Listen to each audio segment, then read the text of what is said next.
Welcome to the Warfront Stories World War II channel. Subscribe to our channel because every day we publish stories about the valor of American soldiers based on real events. Support us. Like our videos if you like what we do for you. March 7th, 1945, 1:50 p.m. The snow-dusted hills overlooking the Rhine River near Remagen, Germany. Lieutenant Colonel Leonard Engelmann of the 9th Armored Division raised his binoculars, his breath fogging in the cold air. What he saw made his blood freeze. There, spanning the churning waters of the Rhine, a bridge.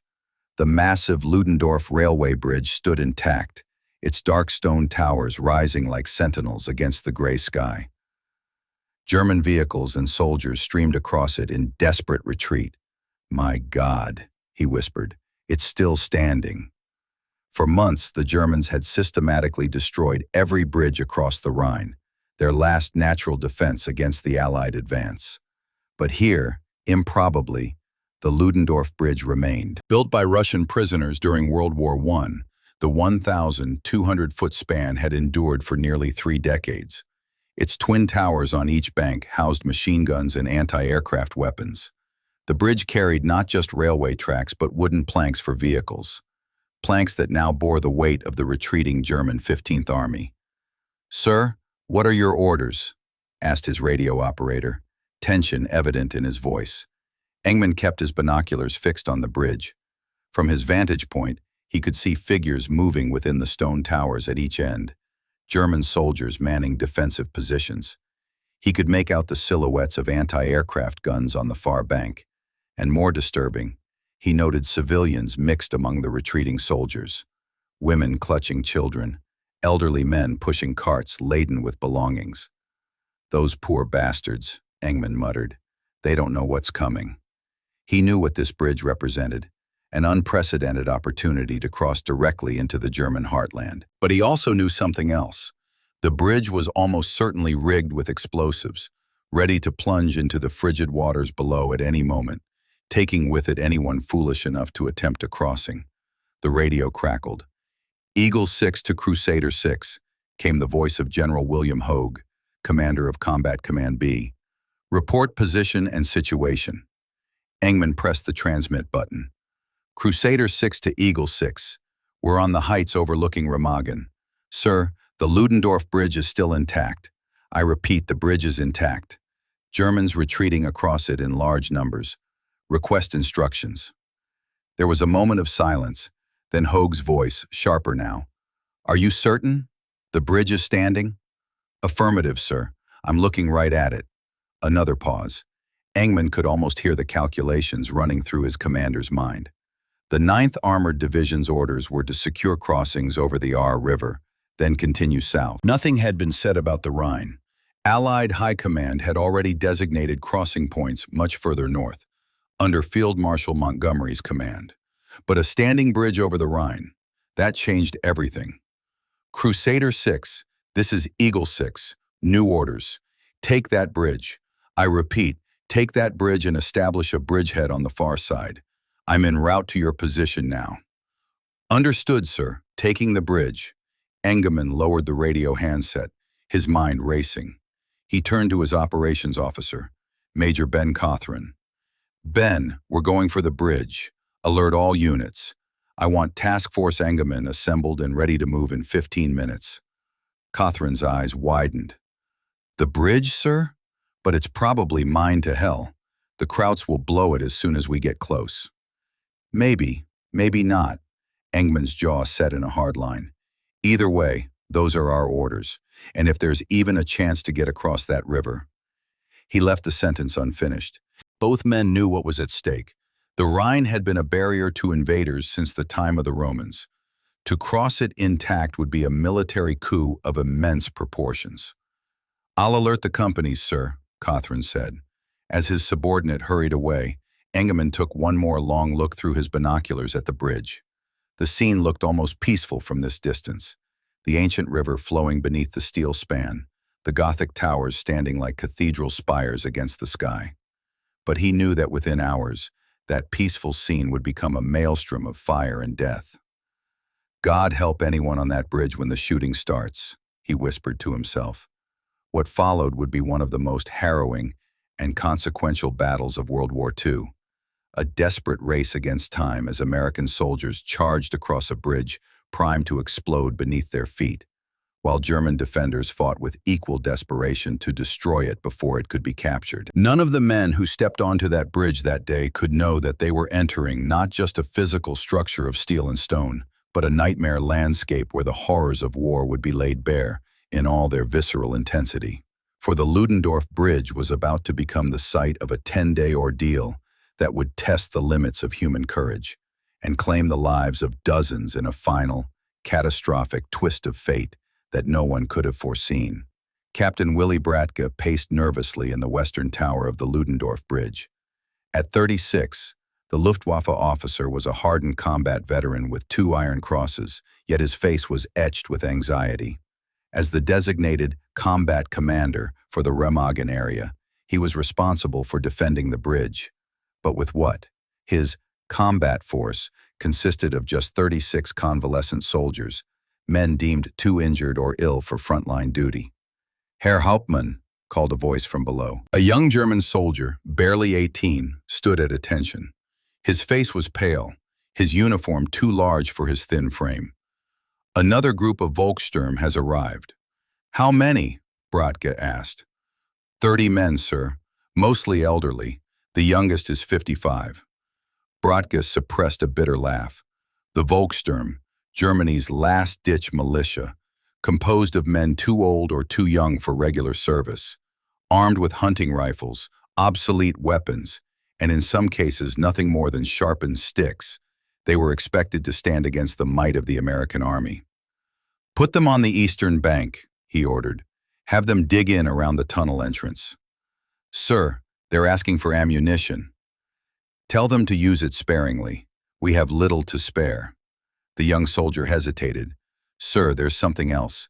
Some of them are asking permission to go home. They say they need to evacuate their families." Bratke felt a surge of anger, quickly replaced by weary resignation. "Tell them they are free to leave, but make sure they understand. They will be shot as deserters if caught by the field police." "Yes, sir." As the soldier departed, Bratke turned to stare out the tower window. Through the gun port, he could see German stragglers crossing the bridge, their faces hollow with defeat. The distant rumble of American artillery grew steadily closer. Bratke knew what was coming. He had been pleading for reinforcements for days, but his requests had gone unfulfilled. General Walter Botch had promised a battalion, even a heavy anti-aircraft unit. None had arrived. "Captain," called a voice behind him. It was Captain Karl Friesenhahn, the 50-year-old engineer officer responsible for the bridge's demolition. "The Americans are reported less than 10 kilometers away. Our forward observers have identified elements of the 9th Armored Division." Bratke turned to face the older man. Friesenhahn looked exhausted, his eyes bloodshot, his uniform dusty. A veteran of the First World War, he had been called back to service in Germany's desperate final days. "Have you prepared the charges?" Bratke asked. Friesenhahn's face darkened. "I requested 600 kilograms of military-grade explosives. They sent 300 kilograms of industrial Donnerite, half what we need and inferior quality. Will it be enough?" "It will have to be," Friesenhahn replied grimly. "But there's more. Hitler's orders are explicit.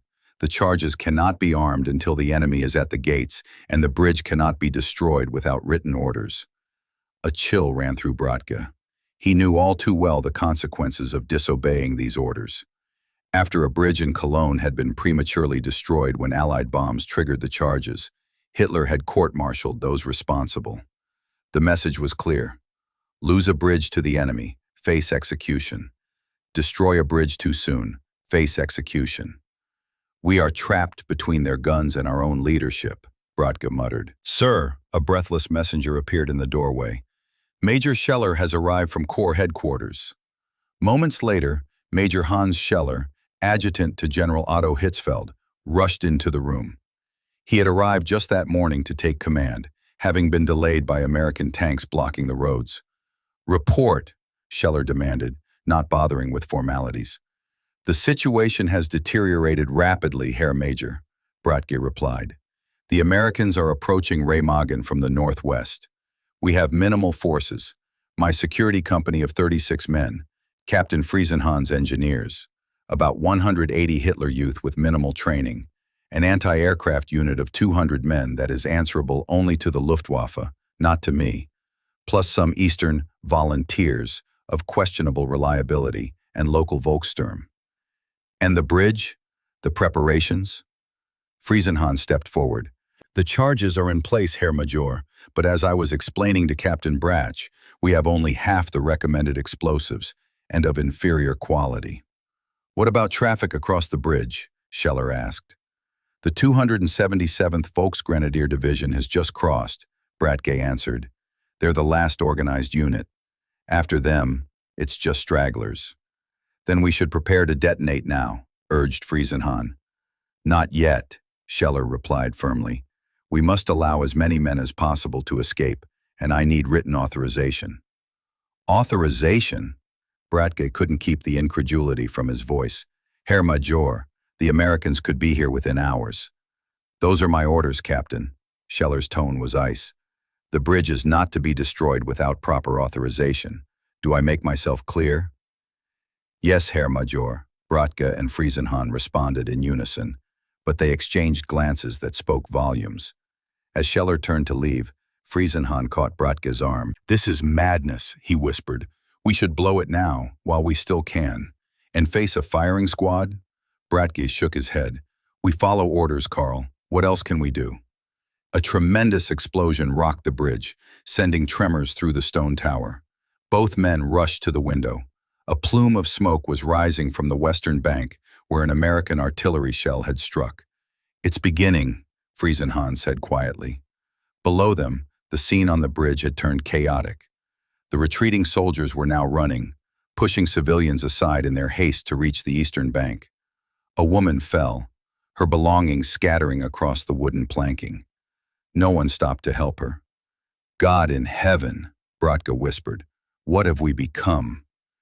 In the gathering gloom of the March afternoon, the bridge took on an almost otherworldly appearance, silhouetted against the darkening sky, the waters of the Rhine flowing black beneath it. To Bratke, it seemed not like a military structure, but like a gateway, a passage from one world to another.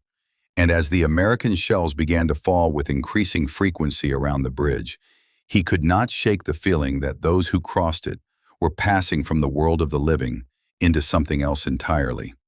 A realm of shadows and death, where the laws of civilization no longer applied, and the only currency was suffering. As the three officers argued, none of them noticed the faces of the retreating German soldiers as they passed.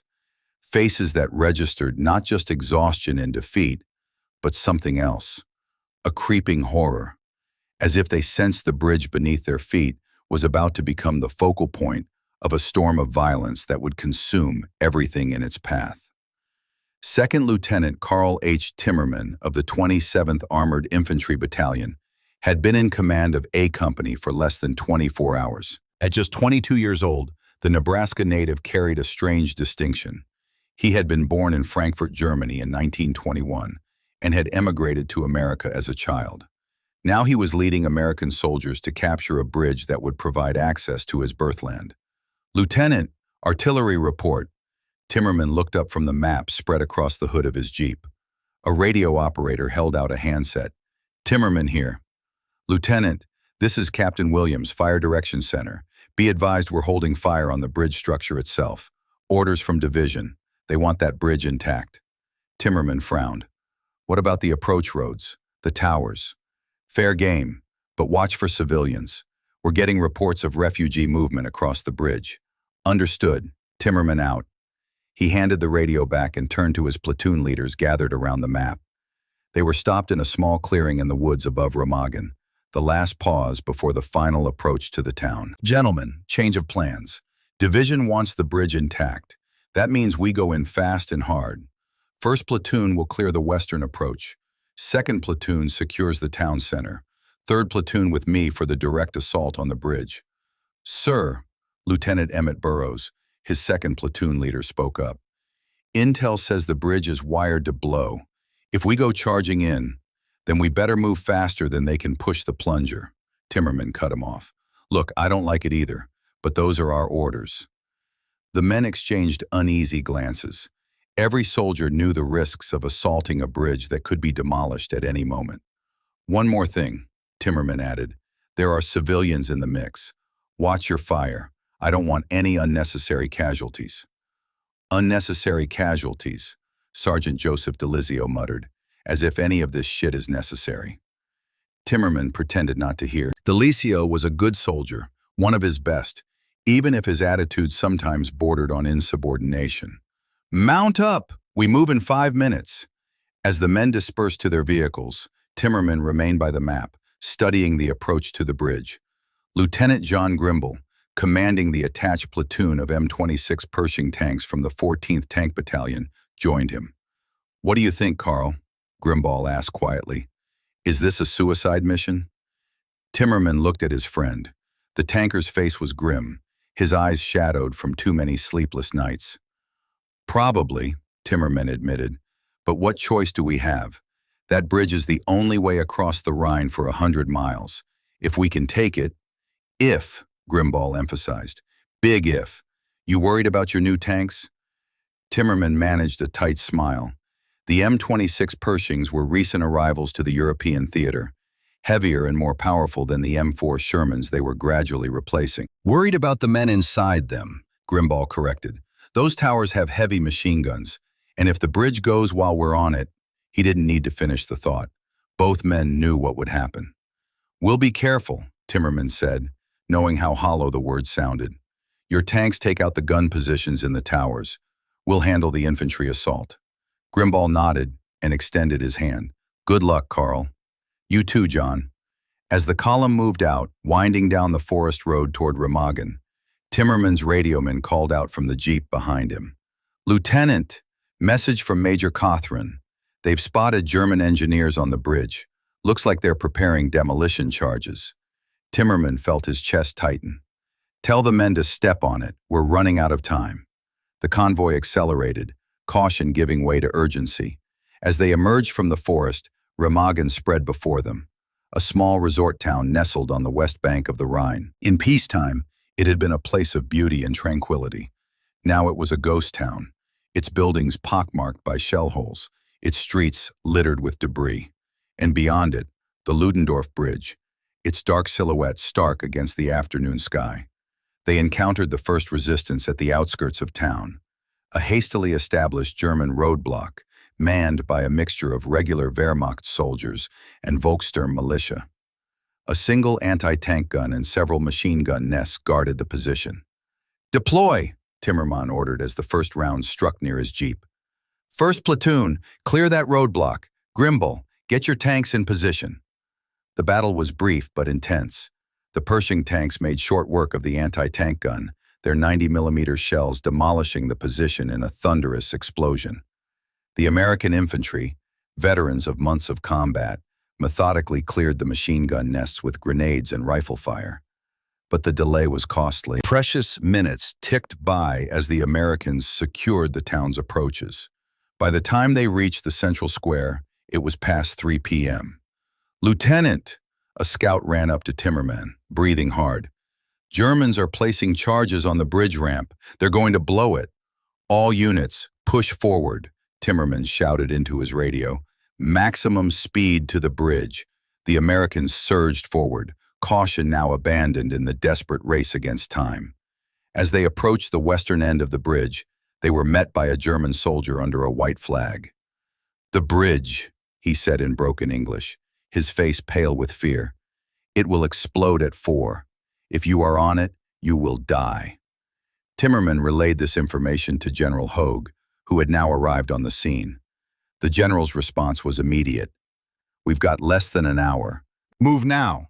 As his men prepared for the final assault, Timmerman found himself staring at the bridge, the massive steel span arching over the Rhine, the twin stone towers guarding its approaches, the wooden planking laid over the railroad tracks to allow vehicular traffic. It was an impressive structure, a testament to German engineering, and in a matter of minutes, it might become his tomb.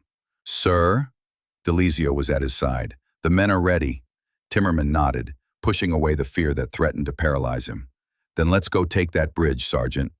As the Americans began their final approach, they were unaware that inside the eastern tunnel that ran through the hill on the far side of the bridge, civilians from the village of Erpel huddled in terror.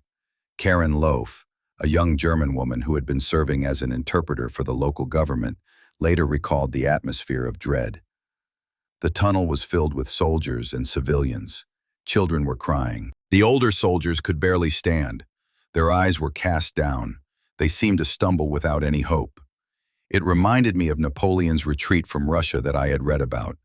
An army in total collapse. "Will they blow the bridge with us so close?" a woman near her whispered. An elderly soldier, his uniform hanging loosely on his emaciated frame, answered with hollow eyes. "They will sacrifice us all. We are nothing to them now. Nothing but ghosts already." A small child began to sob, the sound echoing eerily through the tunnel. No one moved to comfort him.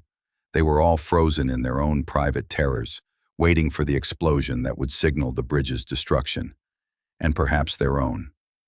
What none of the civilians or soldiers knew was that in less than an hour, the Ludendorff Bridge would become the scene of a desperate gambit that would thrust them all into the jaws of history. At 3:50 p.m., Captain Friesenhahn made a fateful decision. American troops were now visible at the western approach to the bridge. He triggered the demolition charge on the ramp leading to the bridge, not the bridge itself, hoping to slow the American advance. The explosion tore a 30-foot crater in the approach ramp, sending debris flying in all directions. For a moment it seemed to work. The American advance halted at the edge of the smoking crater. From his position in the tower, Bratke watched through binoculars as an American officer. It was Timmerman, though Bratke couldn't know this, gesticulated wildly to his men. Then, with remarkable speed, an American tank dozer, a Sherman tank equipped with a bulldozer blade, moved forward and began filling the crater with rubble, creating a passable, if rough, pathway. "They're still coming," Bratke reported to Major Scheller. "Should we detonate the main charges now?" Scheller hesitated. "Are there still our men on the bridge?" "Some stragglers, yes. And civilians." "Then we wait. Herr Major, with all due respect, if we wait any longer—" "We have our orders, Captain," Scheller snapped. "The bridge is not to be destroyed until the last possible moment, and only with proper authorization." "By then it will be too late," Friesenhahn said, his voice deadly quiet. He made his decision in that moment. Without waiting for further orders, he activated the electrical detonator for the main charges. There was a small spark, but nothing happened. The electrical circuit had been damaged, possibly by American artillery. "The switch is dead," he shouted, his face pale. "We need to use the manual backup." In the tense atmosphere of the command post, a young engineer corporal stepped forward. "I'll do it, sir." It was Corporal Anton Faust, a 19-year-old from Dresden. His family home had been destroyed in the firebombing of that city just 3 weeks earlier. He had received news that his mother and 2 sisters had perished in the inferno. "It's likely a one-way mission, Corporal," Friesenhahn warned him. "The Americans have the bridge approaches covered." "I understand, sir." Faust's young face was set in determined lines. "For the fatherland." Bratke looked away, unable to bear the sight of another young life about to be sacrificed on the altar of a lost cause. Faust took the backup detonation cord and a lighter. Without another word, he slipped out of the command post and onto the bridge. At that moment, Second Lieutenant Timmerman and his men were advancing onto the bridge. The wooden planking creaked beneath their boots. The Rhine churned darkly below them, its waters swollen with melting snow. Every man knew they were walking on a time bomb. "Keep moving," Timmerman shouted above the sporadic machine gun fire from the eastern towers. "Don't bunch up. Spread out." "Jesus, Mary, and Joseph," muttered Sergeant Alex Drabik, a 34-year-old former butcher from Ohio, as he moved alongside Timmerman. "This whole thing could go up any second. Then we better get across before it does," Timmerman replied grimly. They were about a third of the way across when Drabik spotted movement ahead. "Lieutenant! Someone's on the bridge!" Timmerman raised his binoculars. A lone German soldier was crouched near one of the main support girders, working with something in his hands. Even from this distance, the realization was immediate and chilling. "He's lighting the charges! Take him down!" Several M1 rifles cracked in unison. The German soldier, Corporal Faust, jerked as the bullets struck him, then collapsed. But he had accomplished his mission. A thin trail of smoke showed that he had ignited the primer cord to the manual detonation system. "Everybody down!" Timmerman yelled. "Brace for—" The rest of his words were lost in the deafening roar of the explosion.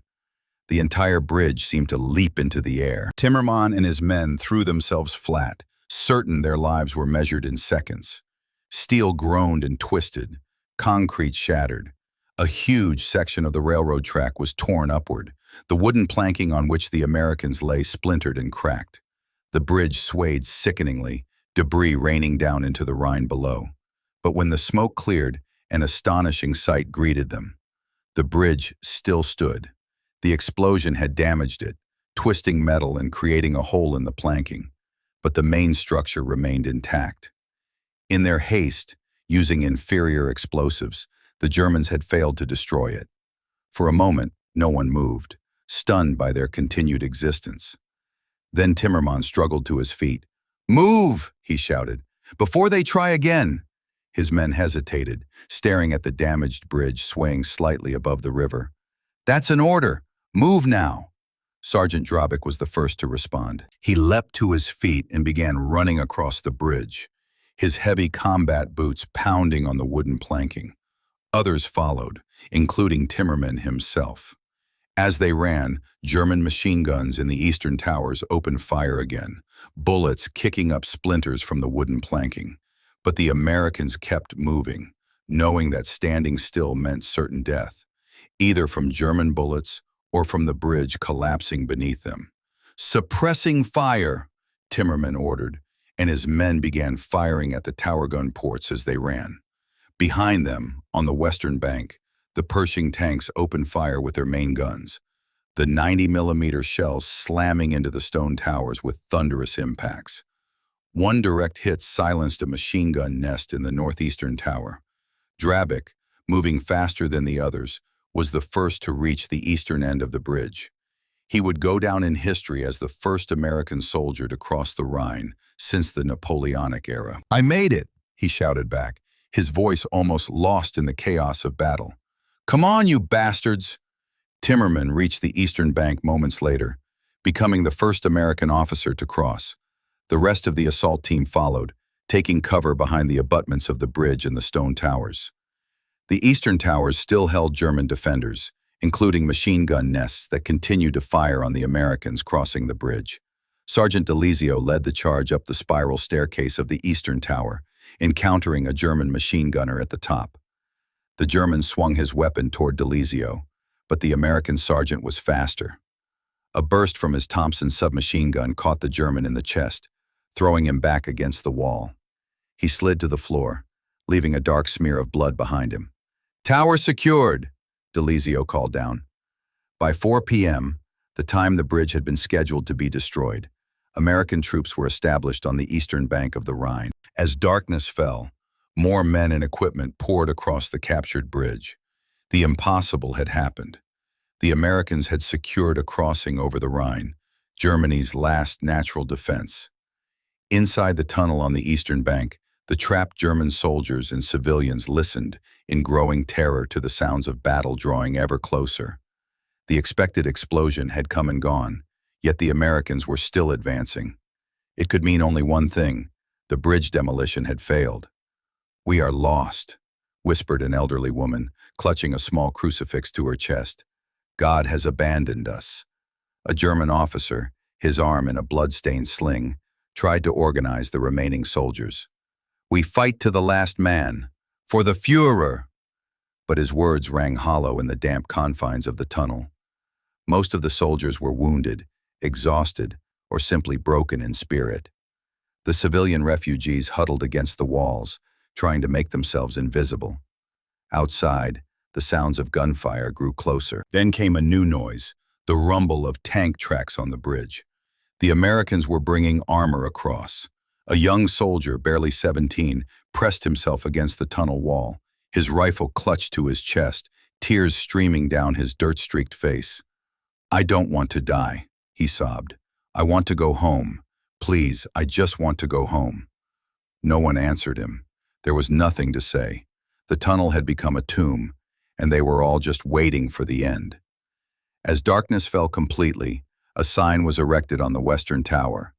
"Cross the Rhine with dry feet courtesy of 9th Armed Div."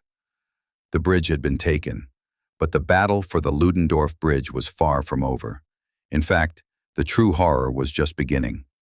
At his headquarters in Berlin, Adolf Hitler received the news with volcanic rage.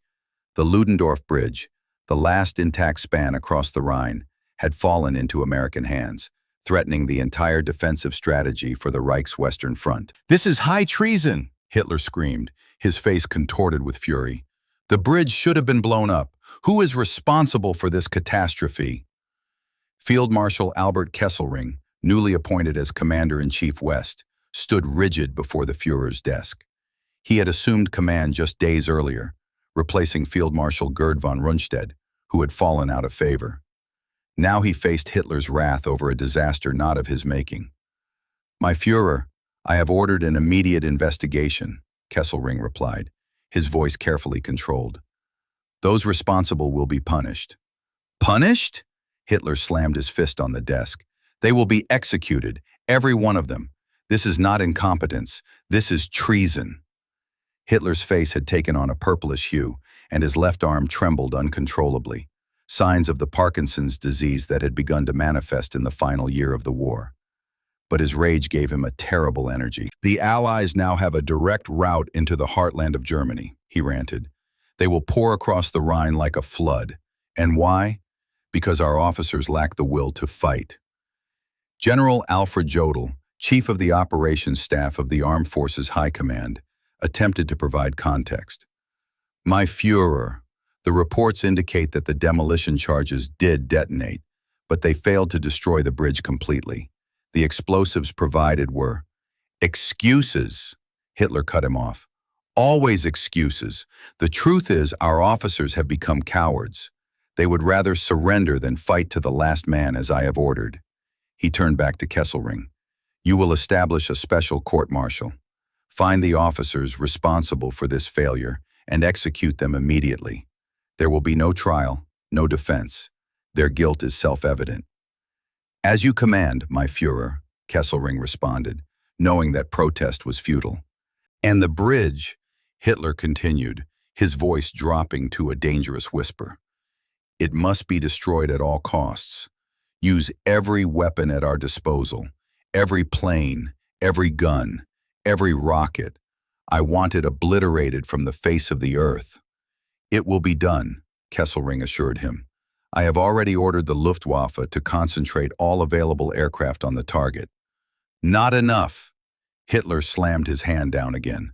"Send the jets, the Arado bombers. Use the V-2 rockets, divert them from London if necessary. And send the frogmen, the combat swimmers. Someone must succeed where these traitors have failed." The orders went out immediately. On March 9, Hitler established a special tribunal, Fliegendes Standgericht West, Flying Special Court-Martial West, headed by Lieutenant General Rudolf Hübner. Its mission was clear: find those responsible for the failure to destroy the bridge and execute them immediately. 4 German officers were quickly arrested: Major Hans Scheller, Captain Willy Bradge, Captain Karl Friesenhahn, and Lieutenant Karl Peters. Only Bradge and Friesenhahn escaped the tribunal's judgment, having already been captured by the Americans. The others were not so fortunate. Major Scheller was brought before the tribunal on March 11. The proceedings were a mockery of justice. No evidence was presented beyond the simple fact that the bridge had fallen intact into American hands. Scheller's attempts to explain the circumstances, the inadequate explosives, the damaged detonation circuits, the overwhelming American firepower, fell on deaf ears. "You had one duty," Hübner told him coldly: "to destroy the bridge. You failed. The sentence is death." On March 13, just 6 days after the bridge's capture, Scheller and 4 other officers were led before a firing squad in the courtyard of a small school near Rimbach. They were denied the traditional blindfold or last cigarette. As he faced the rifles, Scheller stood straight, his expression defiant. "I did my duty as best I could," he declared. "I die for Germany, not for Hitler." The order was given. The rifles cracked in unison. Scheller and his fellow officers crumpled to the ground, their blood staining the cobblestones. When informed of the executions, Hitler merely nodded. "It is a beginning," he said, "but the example must be made clearer. Find their families, send them to the camps."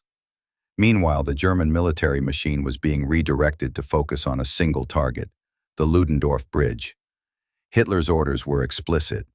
"I want it destroyed at all costs." The German response was immediate and massive. Artillery batteries zeroed in on the bridge. The Luftwaffe dispatched waves of aircraft, including the revolutionary new Arado AR-234B-2 jet bombers, the first operational jet bombers in history. Frogmen were sent upriver with explosives to float down and destroy the span.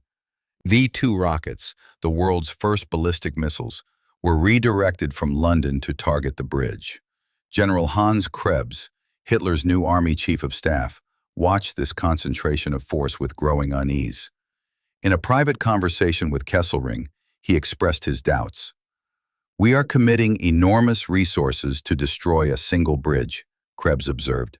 "Resources that are desperately needed elsewhere. Meanwhile, the Russians are at the gates of Berlin." "The Führer's orders are clear," Kesselring replied wearily. "The bridge must be destroyed." "And if we fail?" Kesselring had no answer. Both men knew that failure was not an option Hitler would accept, and both knew that the Reich was running out of both time and resources. For the Americans, now defending and using the bridge, the nightmare was just beginning. They were about to experience 10 days of the most concentrated attack ever directed at a single target in the war. Major James Gamble of the 482nd Anti-Aircraft Artillery Battalion wiped sweat from his brow despite the March chill. From his command post near the western approach to the Ludendorff Bridge, he had a clear view of the battle unfolding in the skies above. "Here they come again," his radio operator announced. "Bandits approaching from the northeast." "How many?" "Radar counts at least 20. Mixed formation, fighters and bombers." Gamble grabbed his binoculars and scanned the horizon. At first, he saw nothing but scattered clouds against the pale blue sky. Then they appeared, dark specks growing larger, the sunlight occasionally glinting off metal surfaces. "Alert all batteries," he ordered. "Prepare for maximum effort." The German air attacks had begun almost immediately after the bridge's capture. Recognizing the strategic disaster, the Luftwaffe had thrown everything it had at the bridge. Waves of aircraft, Messerschmitt Bf-109 fighters, Focke-Wulf FW-190 fighter bombers, and Junkers Ju-87 Stuka dive bombers, came in relentless succession. But most concerning were the Arado AR-234 jet bombers. With speeds approaching 460 miles per hour, they were almost impossible to intercept. They would scream in at high altitude, release their bombs, and be gone before the anti-aircraft guns could effectively track them. "Sir," his radar operator called, "we have fast movers among them. Probable jets." "Understood," Gamble replied grimly. "Prioritize the high-altitude targets." To counter this unprecedented aerial assault, the Americans had assembled the largest concentration of anti-aircraft weapons seen in the war. Over 60 anti-aircraft batteries surrounded the bridge, creating a virtual forest of gun barrels pointing skyward. M45 quad-mount meat choppers with 450 caliber machine guns, 40mm Bofors guns, and 90mm anti-aircraft guns created an umbrella of fire over the bridge. The first aircraft to appear were the fighters, Bf-109s flying high to draw anti-aircraft fire, protecting the bombers that would follow. The American gunners held their fire, waiting for the more dangerous bomber threat. Then came the Stukas, diving from 12,000 feet with their characteristic screaming sirens designed to terrorize those below. The anti-aircraft batteries opened up, filling the sky with a lattice of tracer fire. The air was split by the rapid hammering of the quad mounts, the sharper crack of the Bofors, and the heavier thump of the 90mm guns. "Battery 3 reports a hit," the radio crackled. "Stuka going down." Gamble watched through his binoculars as one of the German dive bombers, trailing smoke, pulled out of its dive too late and plunged into the Rhine several hundred yards upstream from the bridge. There was no sign of a parachute. But for every German plane shot down, more kept coming. The sky was literally filled with bursting anti-aircraft shells, creating black and white puffs of smoke that hung in the air like deadly blossoms. Then came the jets, the Arado R-234s, approaching at nearly twice the speed of the other aircraft. They were so fast that tracking them was almost impossible. The gunners had to aim far ahead of the visible aircraft, hoping their shells would intersect with the jet's path. "Jesus Christ," breathed Gamble's executive officer as one of the jets streaked overhead. "How are we supposed to hit those things?" "Volume of fire," Gamble replied. "Put enough metal in the air, and eventually something will connect." The jet bombers made their bombing runs at over 400 miles per hour. Too fast for accurate bombing, but also too fast for accurate anti-aircraft fire. Most of their bombs fell wide of the bridge, plunging into the Rhine or exploding in the surrounding towns. But occasionally, one would find its mark. A tremendous explosion rocked the bridge as a 500-pound bomb struck near the eastern abutment. The entire span shuddered, and for a moment Gamble feared it would collapse. But the sturdy structure, built to withstand the weight of the heaviest trains, held.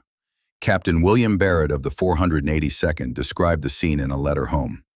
"The sky is literally filled with our shells bursting in great black and white puffs. When a German plane is hit, there's a cheer from the gunners, but another one always seems to take its place. It's like trying to swat hornets with a stick." The air battle reached its peak on March 8th, the day after the bridge's capture. In a period of just 24 hours, over 100 German aircraft attacked the bridge. The Americans claimed 28 shot down, including several of the new jet bombers. The intensity of the anti-aircraft fire was such that shell fragments began raining down on the bridge itself and the surrounding areas, creating a secondary hazard for the troops. Men working on the bridge or crossing it had to wear their helmets at all times, as much for protection from falling American shrapnel as from German bombs. Private Robert Hillman of the 78th Infantry Division recalled the terrifying experience of crossing the bridge during an air raid. "We were ordered across during a lull in the bombing. About halfway across, the sirens sounded again. We could see the German planes coming in, and there was nowhere to hide, nowhere to take cover. Just this long bridge with the river far below. The lieutenant kept shouting, 'Keep moving, don't stop.' So we ran, bullets and bombs falling all around us. I've never prayed so hard in my life." Despite the ferocity of the air defense, some German bombs found their mark. The bridge took repeated hits, each one weakening its already damaged structure. Yet somehow it continued to stand, allowing a steady stream of American troops, vehicles, and supplies to pour across into the expanding bridgehead on the eastern bank. At his command post, Major Gamble received reports from his forward observers, tracking the damage to the bridge and the effectiveness of the anti-aircraft defense. "Sir," his intelligence officer reported, "captured German pilots say they've never seen such concentrated anti-aircraft fire. One of them described it as flying through a solid wall of steel." Gamble nodded grimly. "That's the idea, but we're burning through ammunition at an unsustainable rate. If the Germans keep this up..." He left the thought unfinished. Everyone knew what was at stake. If the bridge fell, whether to German bombs or to structural failure, American forces on the eastern bank would be isolated, cut off from supply and reinforcement. As night fell on March 8th, the air attacks diminished. The Luftwaffe, despite Hitler's orders, could not maintain daylight operations indefinitely, but the respite was brief. As darkness deepened, new threats emerged, ones that struck not from the air, but from beneath the waters of the Rhine itself. The night of March 8th was moonless, the surface of the Rhine a black mirror reflecting occasional flashes of distant artillery. Sergeant Emil Peterson of the 164th Engineer Combat Battalion peered into the darkness from his position on one of the pontoon bridges now being constructed near the Ludendorff Bridge. Something didn't feel right. "Hey, Miller," he called softly to the soldier beside him. "Shine your light on the water there."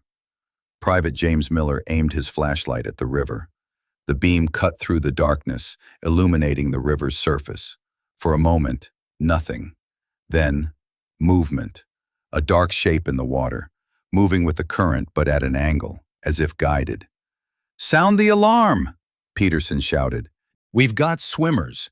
The Germans had deployed their trump card, combat swimmers from the elite Kommando der Kleinkampfverband, small battle unit command, specially trained frogmen equipped with breathing apparatus and carrying explosives. Their mission? Attach demolition charges to the bridge's supports or to the pontoon bridges being constructed nearby. The frogmen's commander, Lieutenant Hans Weber, had briefed his men before their mission. "The water temperature is just above freezing," he told them. "You have at most 30 minutes before hypothermia sets in. The current is strong, approximately 7 kilometers per hour. You will enter the water 5 kilometers upstream and let the current carry you to the target." One of the younger swimmers, barely 20, had asked the question they were all thinking. "What are our chances of returning, sir?" Weber had looked at him steadily. "This is not a mission from which we expect you to return. But if you succeed, you will have struck a blow that could change the course of the war." Now, as the American searchlights swept across the water, those same swimmers found themselves exposed, caught in the harsh beams like actors on a stage. These were no ordinary soldiers. They had undergone rigorous training in underwater demolition and infiltration. Wearing rubber suits against the frigid March water and carrying explosive charges, they had entered the Rhine far upstream, using the river's strong current to carry them toward their target. The Americans responded with brutal efficiency. Machine guns opened fire, raking the water's surface. Hand grenades were tossed into the Rhine, their underwater explosions designed to kill or incapacitate the frogmen. The water around the swimmers erupted in geysers of white foam as the grenades detonated. The concussive force of the underwater explosions was devastating, rupturing eardrums, bursting lungs, causing traumatic brain injuries even without direct hits. One German swimmer, barely alive after being pulled from the water, described the experience.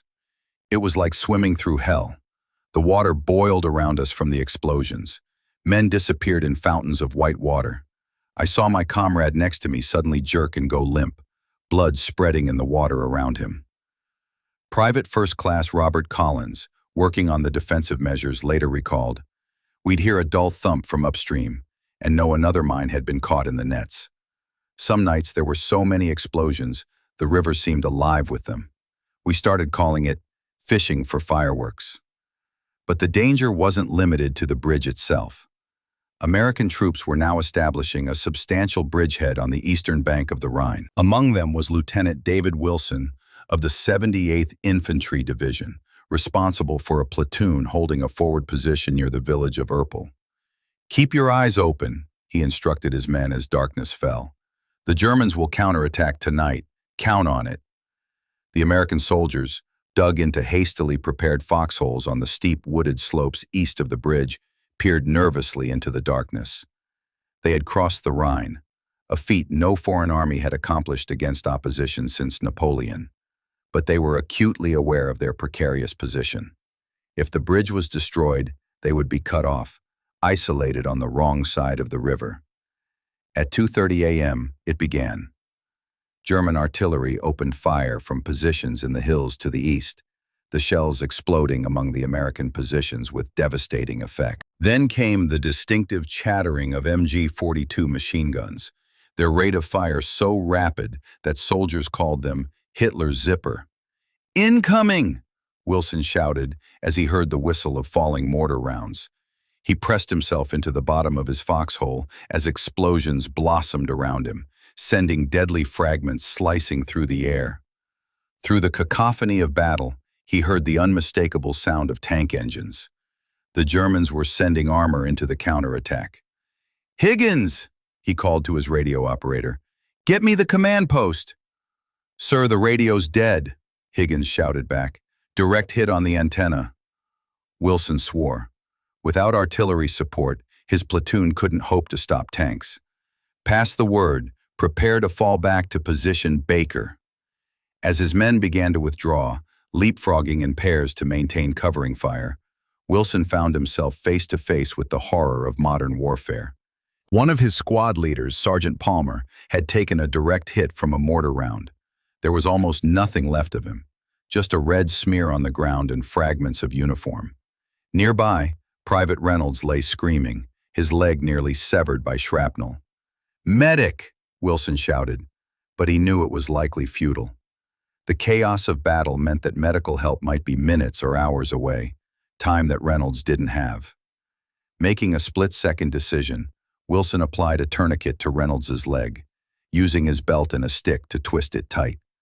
The private's screams subsided to whimpers. "Hang on," Wilson told him.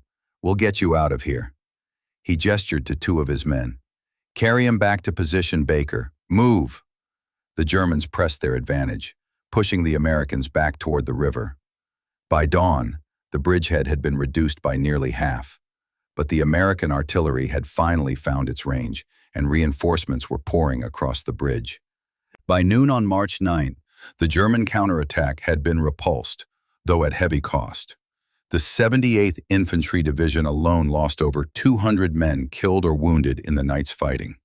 Back at the bridge, the engineers continued their desperate work to strengthen the damaged structure while building alternative crossings.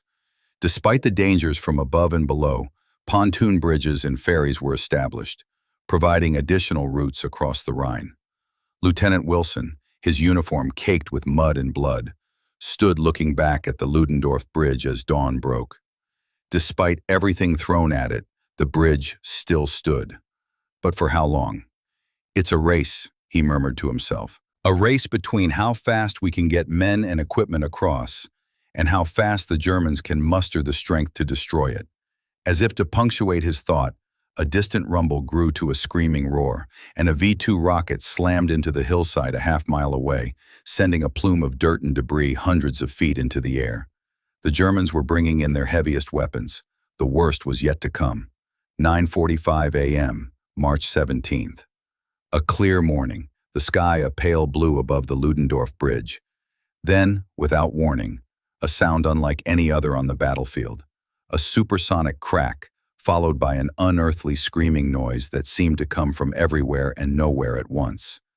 Seconds later, a massive explosion rocked the hills to the east of Remagen, sending a column of dirt and debris hundreds of feet into the air.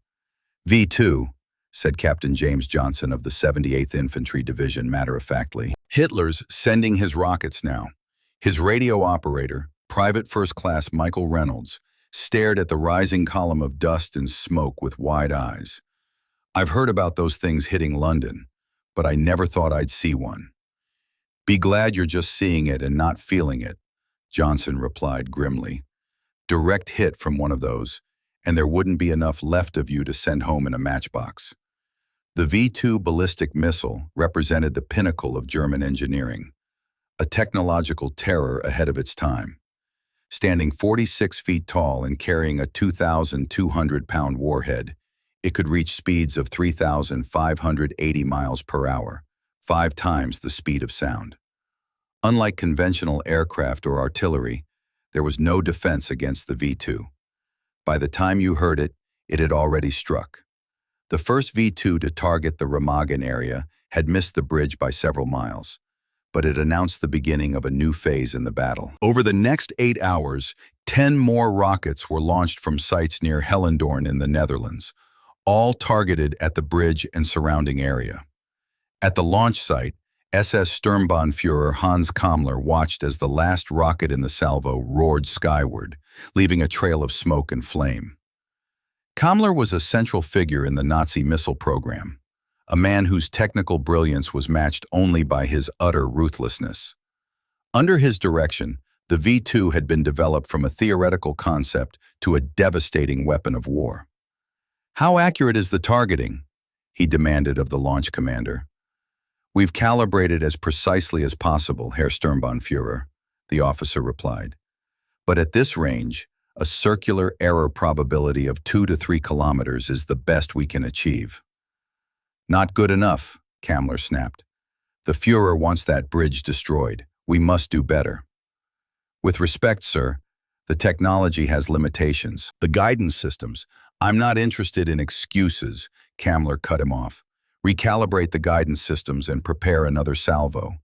We will continue until the bridge is destroyed or we run out of rockets.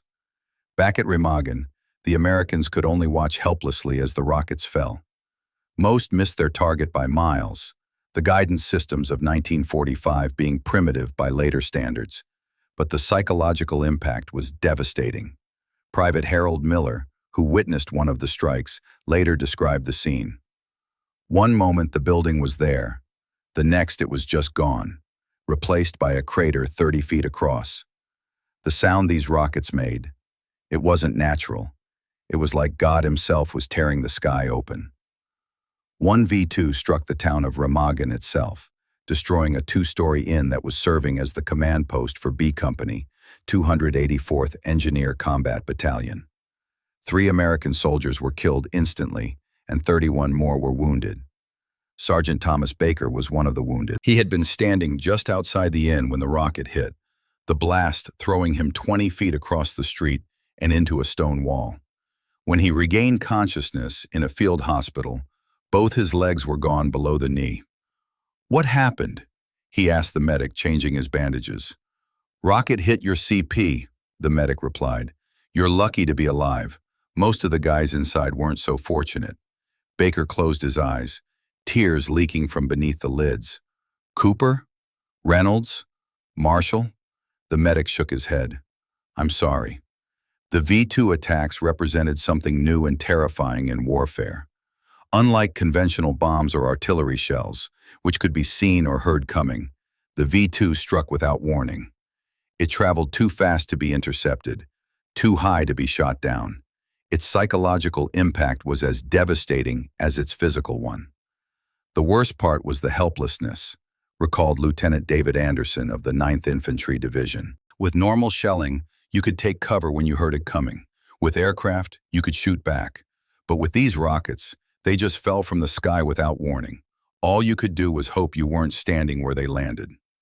The V2 campaign against the Remagen bridgehead continued until March 17th, when the bridge itself finally succumbed. Not to German attacks, but to the cumulative damage it had sustained. By then, the missiles had claimed dozens of lives, both military and civilian, and had introduced the world to a new kind of warfare that would dominate the coming Cold War era. But before the bridge's final collapse, there was one more German weapon to face, one that combined medieval brutality with industrial efficiency. March 12, 1945. In the forested hills east of the Rhine, German artillery crews worked frantically to position their newest weapon, the Karl Gerät 040, nicknamed Thor by its crew. At 124 tons, with a barrel nearly 12 feet long, it was the largest self-propelled artillery piece ever deployed in combat. The monster gun fired a shell weighing 2,170 pounds, as heavy as a small car, and could demolish a reinforced concrete bunker with a single hit. Now it was being aimed at the Ludendorff Bridge. Captain Heinrich Weber, commanding the Karl Gerät battery, peered through his binoculars at the distant bridge.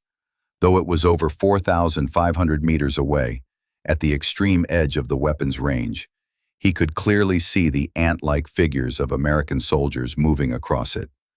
Range, 4,500 meters, he informed his gunnery officer. Elevation, 27 degrees. Shell loaded, Herr Hauptmann, reported the breech operator. Loading the massive shell required a special crane and a crew of 8 men. The gun could only fire 14 rounds per day due to the enormous strain each shot placed on the barrel and recoil mechanisms. Weber took a deep breath. The Karl Gerät had never been used in this manner before. It was designed for destroying fortifications at close range, not for precision fire at the limits of its range, but desperate times called for desperate measures. "Fire!" he ordered. The Karl Gerät recoiled massively as it fired, its huge wheels sinking deeper into the prepared firing position. The shell arced high into the sky, then descended toward the bridge with a howl that grew to a terrifying shriek. Private First Class James Curtis of the 9th Infantry Division was halfway across the bridge when he heard the incoming shell. Unlike the usual whistling of artillery, this sound was deeper, more primal. The wail of something impossibly large moving through the air at terrible speed. "Take cover!" someone shouted, though there was nowhere to go on the exposed bridge.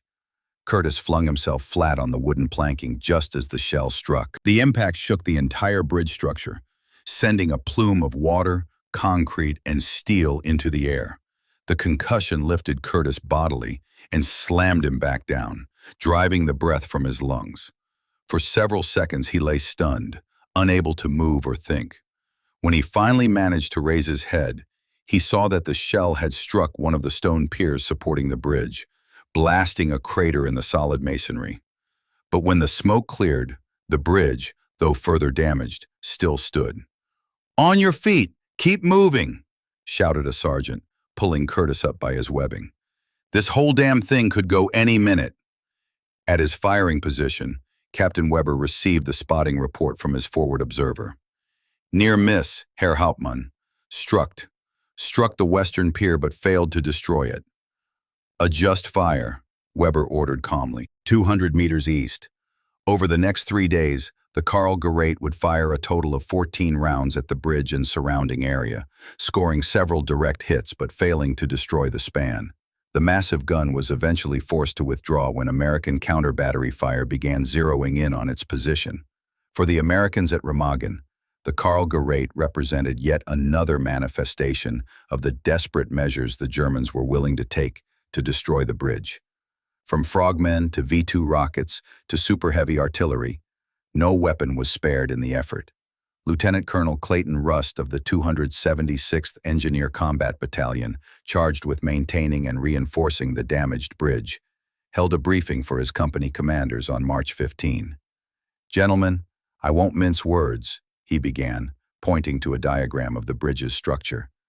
"The bridge is in critical condition. We've got significant damage to the western pier from those super-heavy shells. The eastern pier was weakened by the original demolition attempt. The central span is twisted and showing signs of metal fatigue. Can we repair it?" asked Captain William Reynolds of Charlie Company. "Repair? No. Reinforce maybe," Rust replied. "We're bringing in steel cables to add support, and we're limiting traffic to essential personnel and light vehicles. But frankly, it's a race against time." "What about the pontoon bridges?" another officer asked. "They're operational, but vulnerable to floating mines and artillery fire. The Treadway Bridge is handling most of the heavy traffic now, but we need the Ludendorff to hold as long as possible. Every hour it remains standing is another hour we can get men and material across." What Rust didn't say, what every man in the room knew, was that they were essentially working on a ticking time bomb. The bridge could collapse at any moment, with little or no warning. And if it went while they were on it, despite everything thrown at it, the Ludendorff Bridge continued to stand, allowing a steady flow of American forces to cross into Germany. By March 15, a full week after the bridge's capture, more than 25,000 troops had established a bridgehead 8 miles deep and over 20 miles wide on the eastern bank of the Rhine. But the bridge was living on borrowed time. The cumulative damage from German demolition attempts, Allied bombing before its capture, and the subsequent German attacks had weakened the structure beyond its limits. Engineers working on reinforcing the bridge noted with growing alarm the increasing vibrations, the groaning of stressed metal, and the appearance of new cracks in key support structures. Private Curtis, reassigned to guard duty on the western approach to the bridge, watched the engineers work with growing unease. "They say it could go any time," he remarked to his buddy, Private Thomas Wilson. "Yeah, but they've been saying that for a week now," Wilson replied. "Maybe this old girl's tougher than she looks." "Maybe," Curtis said doubtfully, "but I'll tell you one thing. I'm not setting foot on that bridge again unless I have direct orders. And even then, I'm running, not walking." His instincts, as it turned out, were sound. The stage was set for the final act in the drama of the Ludendorff Bridge, an act that would claim more American lives than any of the German attacks that preceded it. 3 p.m., March 17, 1945. 10 days after its capture, the Ludendorff Bridge was a hive of activity. Engineers from the 276th Engineer Combat Battalion and the 1058th Engineer Port Construction and Repair Group worked to reinforce the structure, while a steady stream of troops and light vehicles continued to cross. Lieutenant Colonel Clayton Rust, commander of the 276th, stood at the center of the bridge, directing repair efforts. Nearby, Lieutenant Hugh Mott checked stress measurements on a support beam. Both men were veterans of bridge repair under combat conditions, having served in North Africa and Italy before coming to Germany. "Colonel!" Mott called, his voice tight with concern.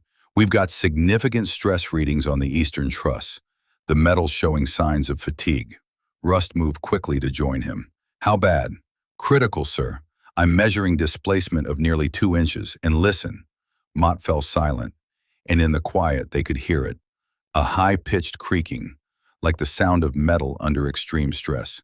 "Clear all non-essential personnel from the bridge," Rust ordered, "and get me a direct line to command. We need to consider shutting down all traffic until we can." He never finished the sentence. Without warning, a sharp cracking sound, like a rifle shot, echoed across the span. Then another, then a chorus of pops and groans as metal began to twist and buckle. "Clear the bridge!" Rust shouted, his voice barely audible above the growing cacophony of grinding metal. "Everybody off, now!" Men dropped their tools and ran for the ends of the bridge, but it was already too late. With a final, tortured scream of metal, the central span of the Ludendorff Bridge collapsed into the Rhine, taking with it dozens of engineers who had been working on its repair. Private John Morgado of the 276th Engineer Combat Battalion was near the western end when the collapse began. "I heard this sound like a gunshot, then another, and I knew something was wrong," he later recalled. "I started running for the shore, and I could feel the bridge moving under me. It was swaying, like it was alive. Then I heard this tremendous groan of metal, and the whole center section just fell. Men were screaming as they fell. I can still hear them in my nightmares." Morgado made it to safety, but many others were not so fortunate. The frigid waters of the Rhine, swollen with spring melt and flowing at nearly 7 miles per hour, closed over the men. Many, weighed down by equipment and heavy clothing, were dragged to the bottom immediately. Others struggled briefly in the powerful current before disappearing beneath the surface. "I was at the edge when it came down," Morgado continued. "The noise and the sight of the falling soldiers was terrifying. I looked down to see men I knew trying to keep their heads above water, but their heavy gear was pulling them under. There was nothing we could do." One of the men who fell was Sergeant Thomas Jenkins, a 28-year-old from Pennsylvania with a wife and infant daughter at home. As he hit the water, the shock of the cold drove the breath from his lungs. His combat boots and heavy clothing dragged him down. Fighting panic, he managed to kick off his boots and shed his jacket. With desperate strokes, he began swimming toward the shore. "The current was so strong," he later told a reporter from Stars and Stripes. "It felt like trying to swim against a freight train, and the water was so cold. After just a minute or two, I couldn't feel my hands or feet.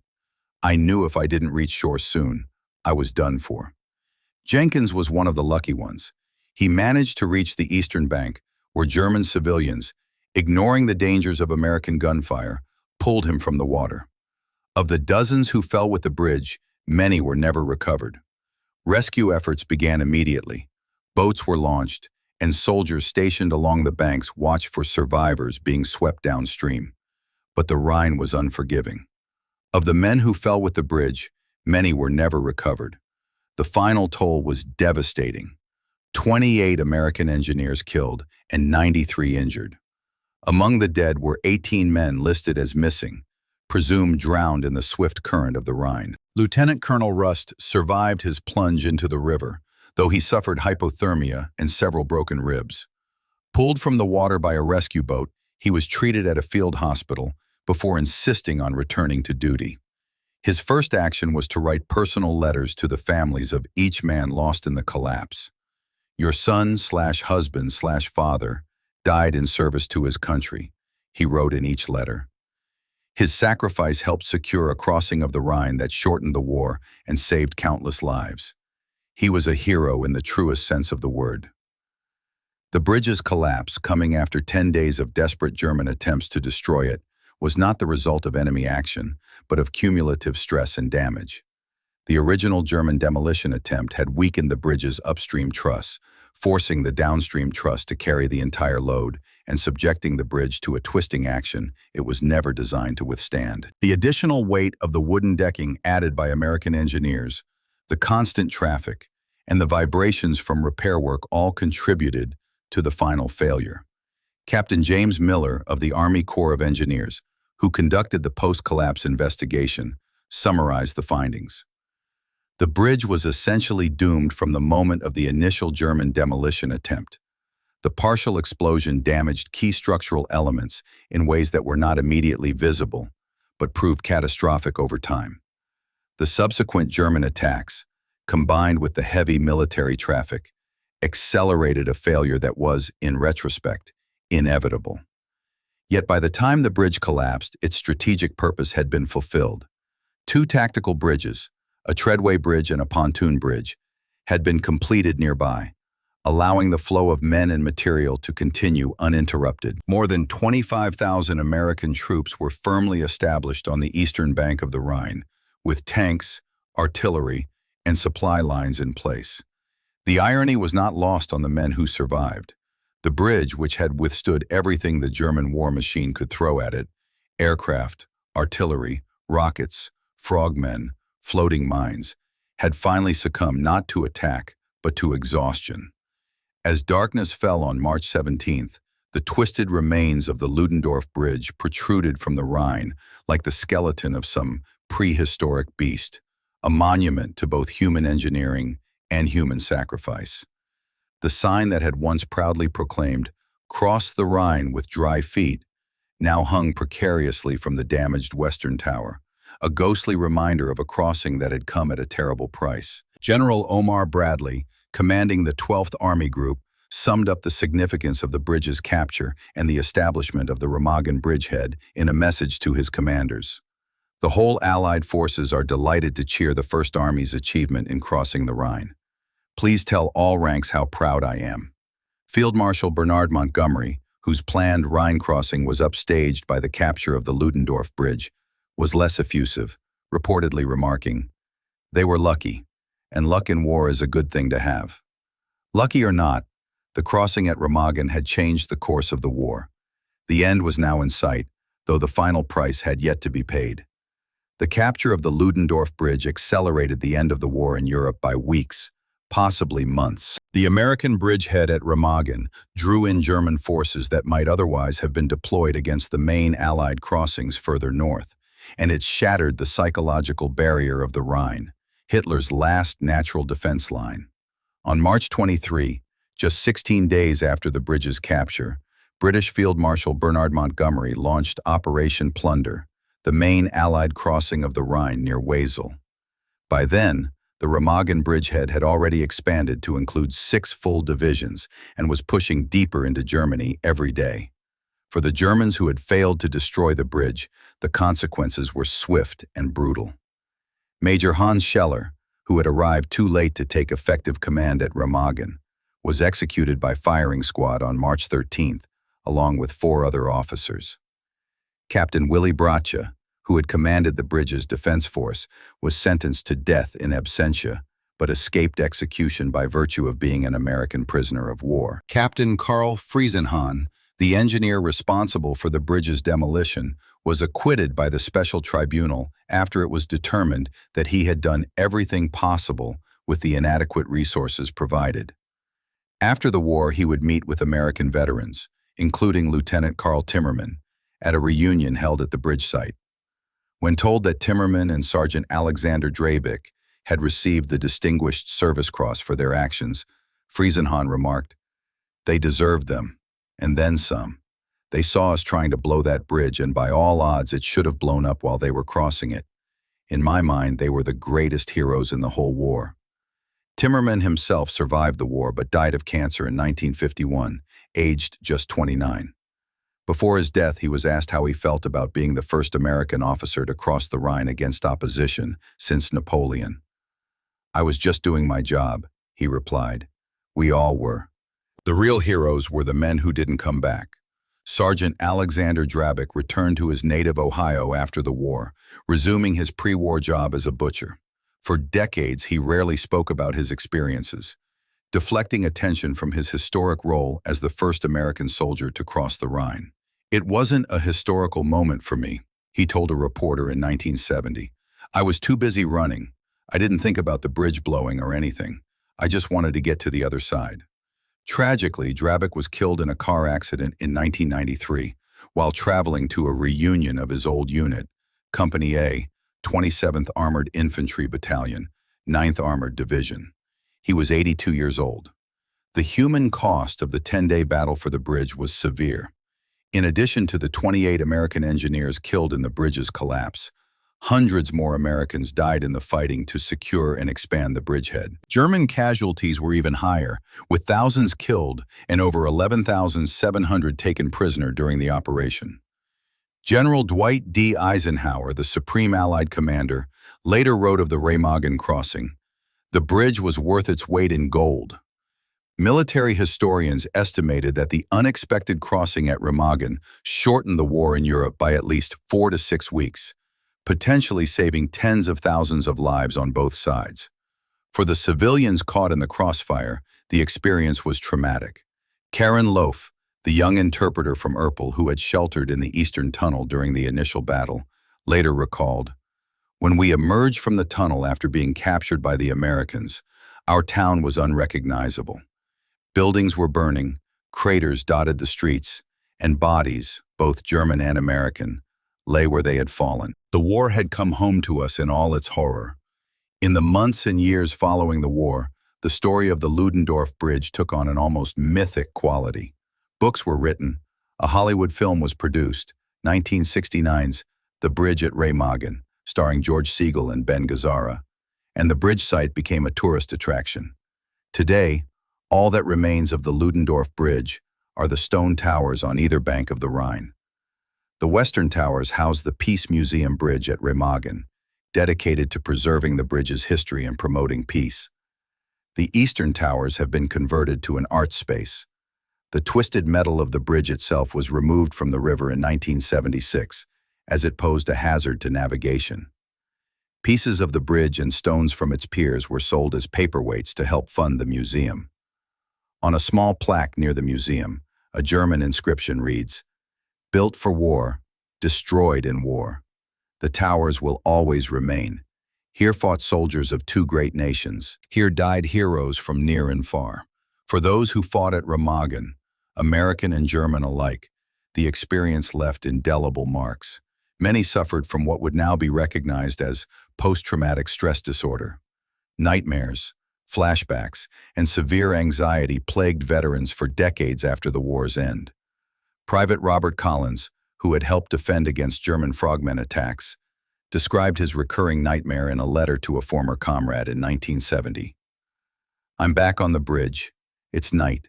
I can hear the water rushing below, and I know there are Germans in it, swimming toward us with explosives. I try to sound the alarm, but no sound comes from my throat. Then the bridge begins to shake. It's collapsing, but my feet are stuck to it. I can't move. I fall with it into the black water, and that's when I wake up, sweating and shaking." 25 years later, and I'm still on that damn bridge, almost every night. Lieutenant David Wilson, who had led his platoon during the German counterattacks east of the bridge, suffered from survivor's guilt. "I lost 17 men in 2 days," he wrote in his memoir. 17 men who trusted me to lead them, to keep them alive. Their faces never leave me.